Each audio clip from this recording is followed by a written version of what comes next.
ఒకని తల్లి వానిని ఆదరించినట్లు నేను మిమ్మలను ఆదరించదను. యెషయా గ్రంథము 66 అధ్యాయము 13వ వచనం. మన దేవుడు తల్లి వలె ప్రేమగల దేవుడు.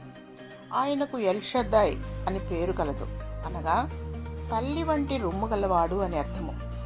తల్లి ఆదరించినట్లు దేవుడు తానే తన బిడలను ఆదరించుచున్నాడు. తల్లియకు శారా బ్రతికినంత కాలము ఇస్సాకు వివాహము చేసుకొనలేదు. శారా మరణించిన తరువాత ఎలియాజరు ద్వారా అబ్రహాము తన స్వజనులలో నుండి రిబ్కాను తనకు కుమారునికి భార్యగా తెచ్చాను. ఇస్సాకు తల్లి అయిన శారా గుడారంలోనికి ఆమెను తీసుకుని పోయాను. అట్లు అతడు రిబ్కాను పరిగ్రహింపగా ఆమె అతనికి భార్య ఆయను. అతడు ఆమెను ప్రేమించెను. అప్పుడు ఇస్సాకు తన తల్లి విషయమై దుఃఖ నివారణ పొందెను. న్యాయాధిపతియగు బారాకు కాలమందు ప్రవక్తియగు దెబోరా గొప్ప పాత్ర వహించెను. ఆమె నోట నుండి వచ్చిన మాటలను చూడండి. ఇశ్రాయేలీల అధిపతులు లేకపోయేరి.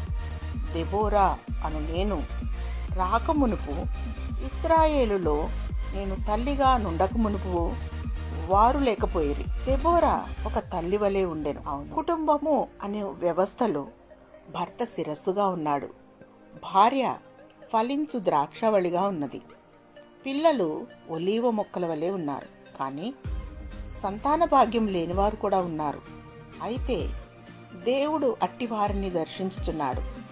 ఆయన సంతు లేని దాన్ని ఇల్లాలుగాను, కుమారుడు సంతోషము గల తల్లిగాను చేయును. యెహోవాను స్తుతించు. ప్రియులారా, మన కుటుంబ జీవితంలో అనేక పరిస్థితులలో మనము ప్రభువు మీద ఆధారపడినప్పుడు నీకు ఎలాంటి పరిస్థితి అయినప్పటికీ ఆదరించే మన ప్రభువు.